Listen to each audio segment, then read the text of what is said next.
So how long have you been living in California? I moved there the end of May of 2017. So 5 years. Just over 5 years. It's now. been 5 years already. Yeah, it's crazy, right? And you want to get out, right? You want to. Yeah, I'm ready to move back to the East Coast. Why? Is it because it's? I mean, last time I was out there to see you was. I don't know. It's falling apart. I think the whole state is just falling apart, and I don't think it's going to get any better. I think it's just going to keep going downhill. Especially with the homeless problem. For sure. Mean, there's so much money being thrown at it, and nothing gets done because if you fix the problem, then there's no more money comes in. Yeah. And that's what people don't understand. They just think, we need more money, this and that. Yeah, well, there's a lot of money going into it, but no one is. It's not being fixed. It's not. The money's not properly being allocated to what it needs to be because there's a lot of people on that payroll who make six figures or more. You know what I mean? So it changed. But if you were coming back, you would come back to the East Coast. Yeah, I'm interested in North New Jersey, obviously, where I was born and raised, or South Florida. You would go back to Jersey? I would, man. I really miss the culture. I think going back to the original question, why I'm moving out of LA, the culture first and foremost. I really miss New Jersey. I miss if you think about it in a way, what I've been raised is what defines that area. Yeah. So to me, there's that familiarity. What else? I get what you're saying. The cost of living, man. Cost of living's absurd. It's still super high in Jersey, but it's nothing like California, right? California's on its own plane because it's...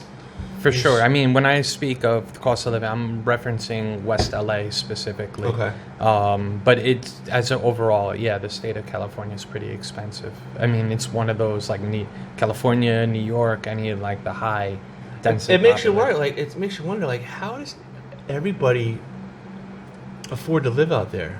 And obviously we know there's certain areas of LA, Beverly Hills, and Bel Air, all that stuff. Yeah, high dollars. But I'm talking about just in regular neighborhoods, because those people have regular jobs too. I get there's a lot of industry out there, entertainment industry, definitely, but not everybody can work in it. You know what I mean? So it's gotta. I'm assuming it's gotta. They gotta be struggling. Yeah, I would imagine they're struggling. But you have to consider how many people think, well, I'm just going to get up and leave where I am to go to a better place. Somebody to do that, it's a lot. Yeah, and if you have a family or if you're grounded there, I think there's challenges to get up and leave. But I would question whether those are really challenges or just fear of being uncomfortable in a different place. Yeah, and I see what you're saying because it's a big choice to make.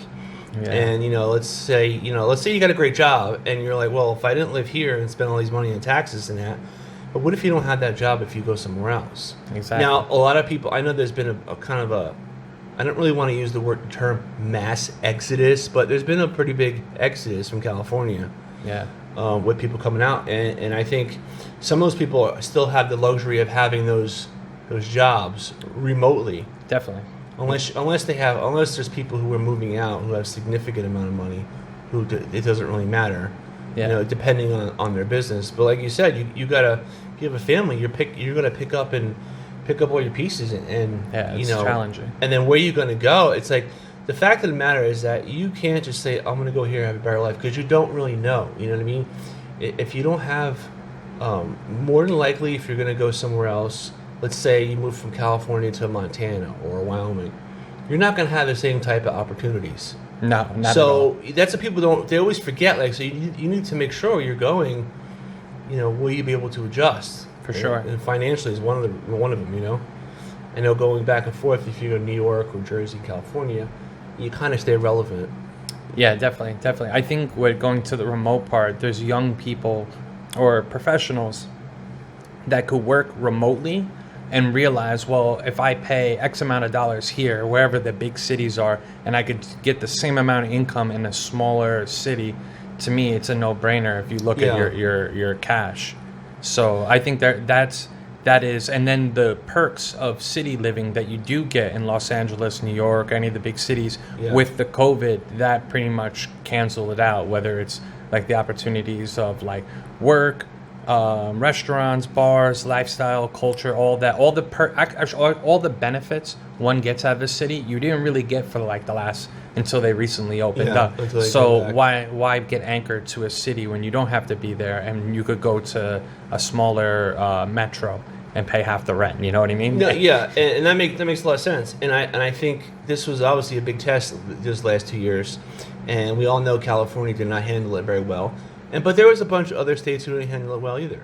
Yeah. You know what I mean? It was kind of under that Gavin Newsom regime. You know what I mean? So, but it gives you kind of a peek behind the curtain to what's going to happen if this happens again.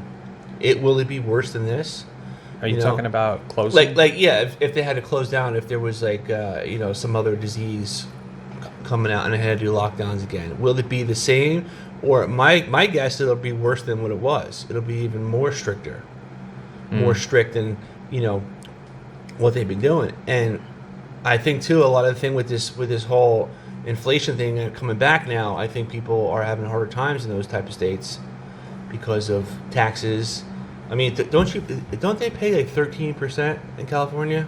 Are you talking about state or? It's a state tax. Yeah, state tax. I'm not too sure. I'm not too sure. I always thought the state tax was around 10%, but I could be wrong. Yeah, I thought I heard 13. Yeah, you're right. Well, I got to look that up. Actually, I'm gonna look that up because, there's the problem with it is like a lot of single people, like you said, don't really want to. Some really don't want to leave because they kind of can't. Maybe they have a family element there, but it's also like that kind of scene you want to be in. You know what I mean? If you're at a certain age. For sure. I mean, so go back to your original question. I'm 30, so I'm entering this new paradigm where I'm like, okay, the next 5 years, what do I want to do? Where do I want to be? How do I want to live? And going back to Los Angeles, to own a home, to own any type of real estate, you're in for like, if you're in the LA metro or specifically in the city of Los Angeles, you could go to the hood and that house is $1 million. So for me to have a mortgage for $6,000-$7,000 doesn't make sense. And so, but if you're asking 22-year-old Michael, yeah, I would love to be in Los Angeles, be on the beach. It doesn't matter because it's the mindset, and like you'll figure it out. Like that's true. Yeah, you're right, and it's the mindset, and you're looking to kind of put together a life as you go along this path of getting older. And I mean, even in Jersey, you can buy a really nice house for less than for $500,000-$600,000 for sure. But out there, like you said, I mean, I've seen some homes that are that's $1.2 million. Yeah. It's crazy. Yeah. And that's what gets me. It's like, how are most of these people affording this? They can't. It's all rentals. Yeah, they're all renting and they're working their balls off. For sure, but the lifestyle was nice. I can't knock being an LA resident as in your 20s. It's a great. Can I curse? Yeah, you can curse. It's fucking amazing. Yeah. Like for me personally, it was an amazing experience being in either West Hollywood or Venice Beach. It's a great time. I mean, Los Angeles in particular is like a hub for culture. It's a hub for technology. It's a hub for entertainment. So you can't. There's the pros and cons were everywhere, right? And you can't dismiss that you are being in a place that's influencing the world. And that True. I think is special and unique in its own way and has value. But that value right now doesn't pay for my family to have a house in a couple of years. You're exactly right. Unless you're, like I said, like in that entertainment business that shows the world value. Definitely. You have way more benefits being, doing something like that than being a barista at Starbucks. For sure. To understanding, to your price range. And, to have to kind of find a city similar to that, you'd have to go back to North Jersey or New York. Definitely. You can go to Texas, which a lot of wealthy Californians are doing. Yeah. But for everybody else, I know there's a huge, there's been a really large uptake of people coming from north, down here, from Ohio, from Wisconsin, from Illinois, New York and Jersey as well. Because they're all getting away from that, that financial burden they're having, especially now with inflation. This isn't going to go away anytime soon. You know what I mean? The problem is you can run from it, and eventually, no matter where you go, it's going to catch up to you. Just like when I came down here 10 years ago, it was beautiful, quiet, and now every mile and a half there's developments of homes that are just being built daily for the last 4 years. So I think that's as more people come along, I think it's just going to start impacting a lot of more areas. You know what I mean? I mean, it's still way cheaper to live out here in the southeast Definitely. than it is out west. I feel like that's the do you know Adam Smith? They call it the invisible hand. It's basically the economics of one area saying it's too, like, I'm being priced out of Los Angeles, right? Yeah. In a sense. So I'm going to go to another area, and there's going to be more and more people who do that. And to me, it's just like the natural occurrence of what happens. What you're doing is you're just moving, you're kind of moving the thing. Just let's take all this junk, move it here. Yeah. And it's always good for a little while. Yeah, but I think that's natural in a sense. But Yeah. it might speak about maybe there is too many people, or maybe there was too many people in Los Angeles, and it's a natural response to the overcrowding of the city. Yeah, I mean, it obviously there's a lot of people there, and we all know it's one of the worst spots for traffic, which is absurd. Yeah, definitely. It's a shame that they don't have public transportation, like in a real. Doesn't San Francisco have? Yeah, San Francisco was amazing. They have subways. They have the bar. They have the bar. They have light rails. I actually, when I went to San Francisco 2 months ago, it made me consider Los Angeles a little bit differently, because I'm like, they have an adequate infrastructure, while LA was built for cars, and Yes. it could only sustain. So it made me question Los Angeles in particular, not maybe the state of California, but when I was in San Francisco, I was like, wow, they have all these things that can allow you to move without a car, without the necessity of what you have in Los Angeles. And that's obviously a huge benefit, because For sure. think about, because you have to pay. The same thing with New York. You have to, if you drive your car onto that little island, then you got to park it, and parking is A pain in the ass. $30 a day, in some spots. Yeah. And some spots even more if it depending on where it is. So I can only imagine in LA there's only so many parking spots. There's only so many lanes, and I've been there quite a few times, and I know it's just, it really is, it's out of control. And Atlanta on the East Coast is just like that too. For sure. And I don't think, because when these things were built, there wasn't, I guess, the idea for that many people, but we've been growing consistently. Mm-hmm. And I also, what really puts a bad taste in my mouth though about California is like I said earlier, is the homeless population, that it's gotten way out of control. Now, if I was going to be homeless, my mentality would be I would go somewhere where it's beautiful all the time. Yeah. Makes total sense. For sure. You know what I'm saying? But then again, because I know in the last few years it's jumped to, how many? There's 150,000 or 300,000 homeless. Yeah, there's. I thought the statistic that I saw was about 60. It's like a small little town. It's like 60,000 people in the city of Los Angeles. That's a lot of people. It is a lot of people. I think it's a reflection of society, culture, policy. It's a lot of things. I think it's more. I don't want to use the word intricate. Yeah. But it is an intricate problem, because it does reflect on a couple of things. To me, it reflects on mental health in America. True. I think it reflects of our drug problem in America. Yes. I think California does have a hippie, free will culture, which in a way I think does reflect upon American individualism in a way. So I think it's a part of the culture there. I think there is pro-homeless policies there that Yes. and that incentivize people to. So I think it's a real dynamic problem. Yeah, exactly. But yeah, there is the homeless. It's a part of the if you're going to live in Los Angeles in particular, or maybe San Francisco, you're going to live in cities where you see just blatant homelessness. You're exactly right. We were in Venice, and it was just right outside of your driveway. Yeah. And I get it. Listen, it's not that we're sitting here complaining about it. We're talking about it because it's a hard problem to solve. Yeah. You know what I mean? And there's people who are much smarter than us who are in the government of California who still haven't. Well, I don't know if that's Well, that's true. But there's people who have some sort of intelligence that work in the government there that try to solve this problem. Now, whether they don't know how to or they're dragging their feet to is two different things. I think there's definitely a disconnect. Well, do you think housing is a human right, a basic human right? See, and that's the thing, because if you say yes, all right, more than likely then you're a person who's never owned a house and had to work for it, and you never had that pride and say this is mine. But if I've had to work for rent though. Yeah, exactly. We have to work for rent. So is it a human right? There's a part of me that wants to be honest. There's a part of me that wants to say yes. But there's also a part of me that if you give people such a major thing, then they have no will to keep being a better person. For sure, I get a house, boom, that's it. You're it's the same thing with people who live on welfare. They know how to work the system. Of course, there's many people who need it. All right, and I get it, but there's also a lot of people who know how to work it.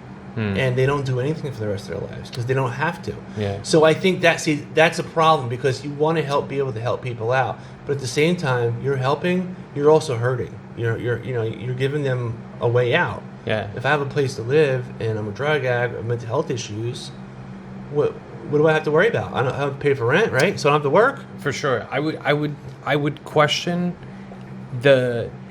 question how many people would be really homeless in particular Los Angeles if there was systems to, like the preventative, like healthcare, or health in general. Yeah. It's better to be preventative than to respond after the Yes, problem. yes. I wonder if there was more preventative measures to stop people from being homeless, because to me it seems like a majority of them are drug addicts. Yes. And then a big chunk of them, they don't have to be drug addicts, but a big chunk of them have severe mental issues. Yes. So I'm imagining they're not able to sustain any type of job. Their families probably don't deal with them. And then I'm choking on the peanuts. If they are drug addicts and mental health, who's going to deal with them? You're right. So you get this circumstance where there's people living on the street. And You're like, where? So what do we do? Where's it? Well, yeah. Well, how do you fix it? How do you first fix it, and then how do you prevent? Oh, how do you prevent it and fix it? To me, it's a simultaneous. Yes, I know. So stop the flow, fix the puddle, but stop the flow. Exactly. You know what I mean? Exactly. Yeah, I get what you're saying.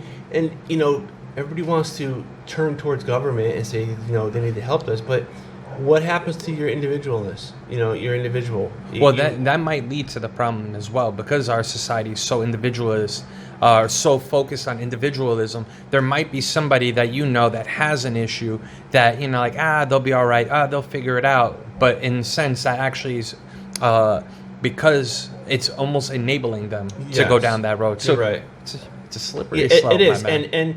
and we've probably, each of us had a friend, and people out there probably had a friend too. You solve that problem, and you're like, don't worry, they'll get a hold of themselves, and eventually they do. But then there's the other person who goes down that path, and there's no way back. And that's the problem, because every problem is individualized, and it's too much time and too much money to individually go through each person. For sure. To say, what's your issue? How can we fix your issue? No doubt. So the way how government works is you have to take things, you have to generalize. You have to generalize everything, take it as a whole, and do what's best for the majority. You know what I mean? Because that's the only way you can handle such a large situation like that.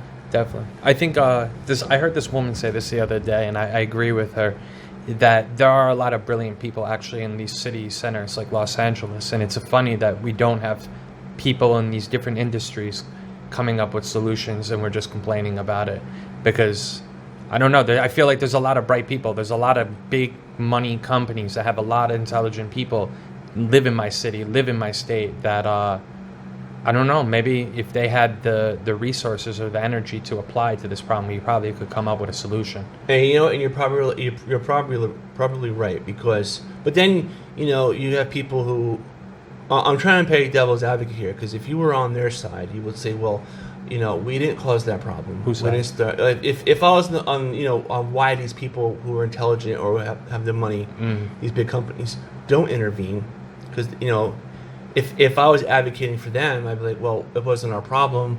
we don't have the money to do it, or it's a waste of money. How are you going to get it back? So, right there, you can see your altruism is out the window. Sure. But then you have people on this side of the aisle who are saying, well, you have the money and the resources and the intelligence to help out. Yeah, I'm not saying divert tax company revenues to solving society's problems. That's not what I'm saying. But I do think there's intelligent people that might possess the answers. And I would argue to all of them, I believe I believe in an individual case, it isn't our problem. The guy that literally pisses in my house weekly, it's not your problem. But maybe the child that he has who does something absurd, or the girl that gets raped, or my property getting stolen, eventually it turns into our problem. Yes. And I think we need to not have I believe change starts with yourself first. I think that's really where if you really want to impact the world, you got to start with yourself first. But at some level, I do think the idea of shifting that it's not my problem, like the homeless guy outside my house isn't really my fucking problem. Yeah. But at some level, maybe it is, because maybe it's where my tax dollars are going into a failed system that not only does not help him, but somewhere may not help me, might not help my child, might not help my cousin, might not help my family member, or might just not help my next door neighbor who, Yeah, and it makes you wonder, where's it going? For sure. You know what I'm saying? And that's always the biggest question. And the fact of the matter, we can sit here and have 1,000 conversations about it, but no one is ever going to tell us the truth. You know what I mean? And I feel, and when people keep advocating for, well, let the government take over, assist this, assist that. Yeah, I get you want to help people. I understand that. But once you do that, you take away their individuality. And then what's to say if the government can control a group of 60,000 homeless people? And they say, well, why couldn't we do it with the whole city? You know what I mean? And things can go awry from there. You know, there's too many avenues this could go down without ever having a solution. Yeah, I don't know. I get your angle. Your angle is, if we apply the resources to do this, why can't we manipulate it and do something to give the advantage to the government for population control? But I would argue that if they really want to crack down, they'll crack the whip. I'm sure I'm sure they can, but I would also say the way our government is set up and the way our structure is set, our society and the American way is set up, it kind of stops us from going that route. You know what I mean? Yeah, I see what you're saying. When I was abroad, I would stress to many people when they would tell us America has too much freedom, and I would argue actually that's the beauty of it in itself. The insanity and all this bullshit that we have actually is the reason why we are who we are, because we're able to. You want to skip on outside on the park.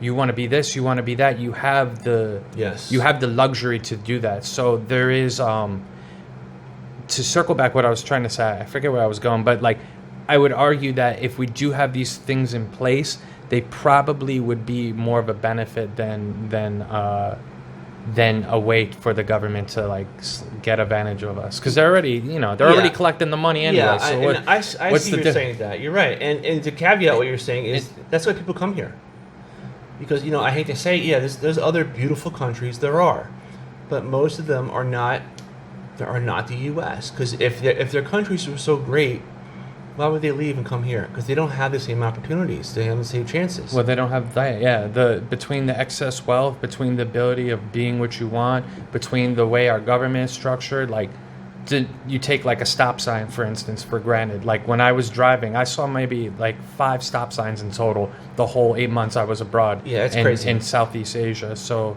yes, you're in Southeast Asia, and I've been to the Middle East and further over to the right, and it's completely different. It's every man for himself out there. Definitely. But I would think, going back to it, if we did have these investments in our society, I think even if it's worth trying. It's like the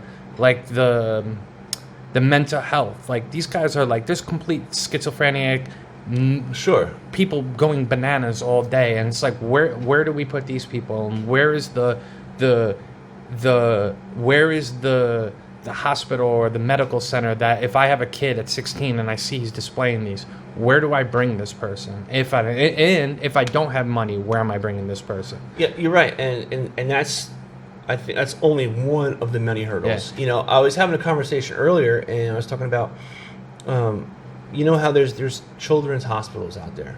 You know, because most people, you know, don't want children to be sick, and most of the time when they get sick, it's not their fault. They're kind of born with it, and you know, it's not really to their doing. You know, 99.9% of the time, like a cancer, or some kind of disease. You know what I'm saying? So then I say, well, see, that's you know, people can, you know, donate and you know, want something like that. Well, how come there's nothing like that for adults?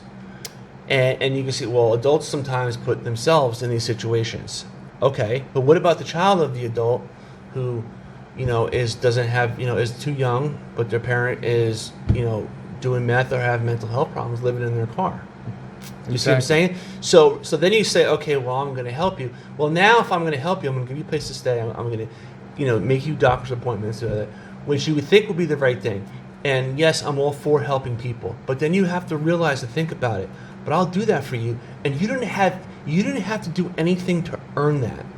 So now you're expecting that hand to come down, and I think that's the biggest thing, because people who are going to reach down with the hand and help are the ones who have to put the money up. You see what I'm saying? So how many times could that be done when there's no return? And I'm not talking like a monetary return. I'm talking like people showing up, people getting clean, people going to the, you know, mental health facilities and stuff. You know what I mean? How long would that take, or would it even happen? Would it be even possible?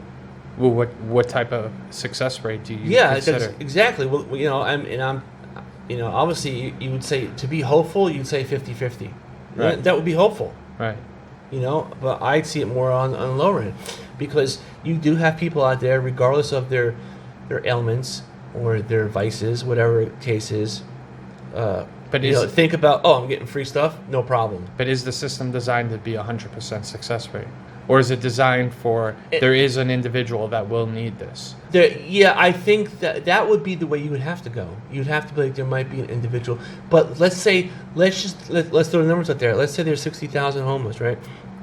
And we create a facility for people with illnesses. You know, if only 1,000 of those people show up who really want help, I mean, what's your percent rate right there? You know what I'm saying? And how much money is going into, let's say, a huge facility that can handle 5,000 people, but only 1,000 show up?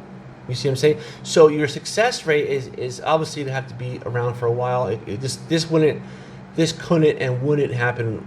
It would take time, a few years. You know what I mean? To actually get the word out in the street. But I would argue that's where the preventative goes. Because what happens if we had that 60,000 more at 20,000? Then the 1,000 that you're speaking of, it has more weight. You know, obviously these numbers are arbitrary. But, they're arbitrary. Yeah, and that makes sense. That makes a lot of sense. And you're right. And I'm big on preventative. I'm I'm an advocate on preventative, because after the fact, who the fuck knows? You're right. And you're dealing with people who might be so far gone that you really can't do anything. You know, whether people don't think about that. Yeah, but I still, what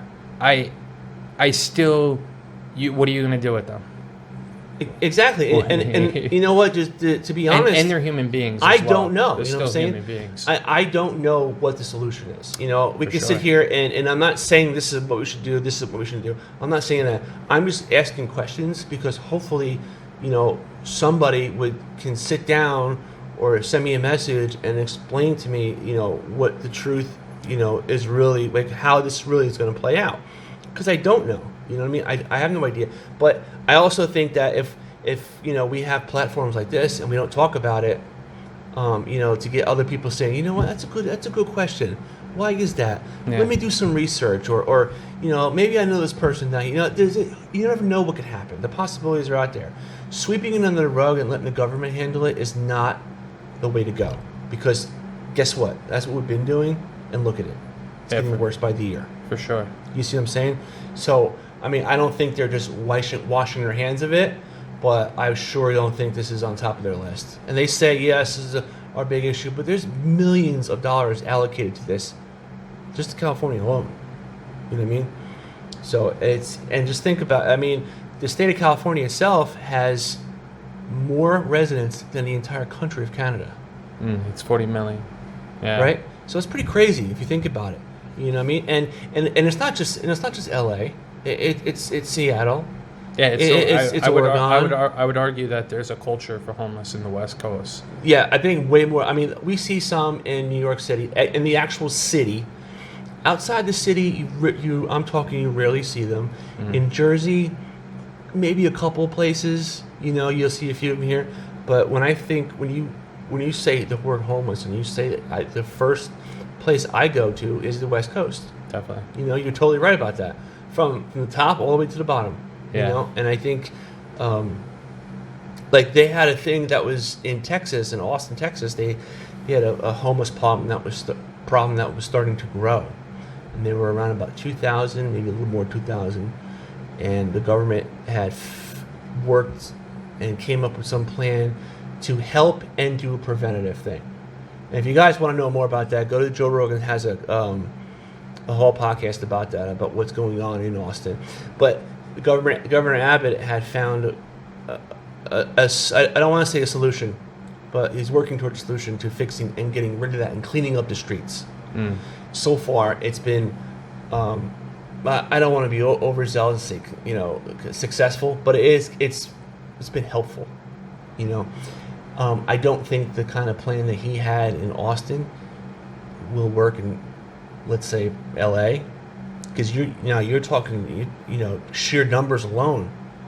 It's a lot of people. It's getting too hard to handle, and we don't know eventually what's going to happen in the future. Will the whole city be abandoned and it'll just be a homeless town? I mean, you don't know. Obviously, we don't want to get that far, but I'll be moving back if it became homeless because the property would be so cheap. Yeah, probably cheap. I'm saying, and that doesn't even bring on all the crime that's been going on out there on top of it. There is a lot of crime because it's overwhelming for the police, and if it's nothing. Well, I mean, like the police shouldn't be for instance, like mental health problems. You're right. The police shouldn't be responding. You're right, because they're there to protect and serve. So if someone broke into your store, you call them. Yeah, definitely. If there's if there's a guy who, let's say he has a mental illness trying to break into your store. Okay, so for one, he's trying to break in, but you're going to send an officer, but maybe somebody who can deal with this. Exactly. Or this officer might have training to deal with this type of person. Exactly. If it gets combative and violent, then you have to subdue, right? That's just natural cause to protect everybody around. But if it doesn't get like that, you can't just tase a person and put them back in the police car. I think it's a question of allocation of resources and the infrastructure that we have in place, and that's what I would challenge both left and right cities and states, that spending the money not just for now but for the future as well. Are we just fixing what we already thought was a problem, or are we laying the seeds down for the future generations? And I would question that in general for all of America. Like, are we really preparing ourselves for the next generation ahead of that, or are we just thinking now? And I think some, and that brings a good point out, because I think some of the problems we have now are kind of being swept under the rug for the next generation. Oh yeah, always. We can't deal with this right now, or we're focusing on something so tight right now that down the road we're seeing something happen, we're letting it go. Definitely. So and that's hard to say which way it is going.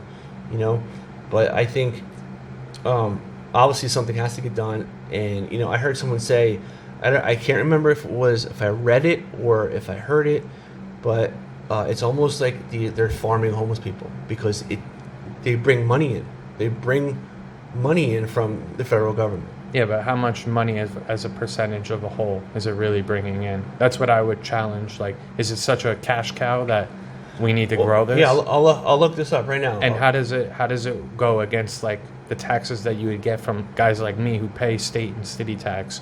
Exactly. You know what I mean? I would say I would question the legitimacy of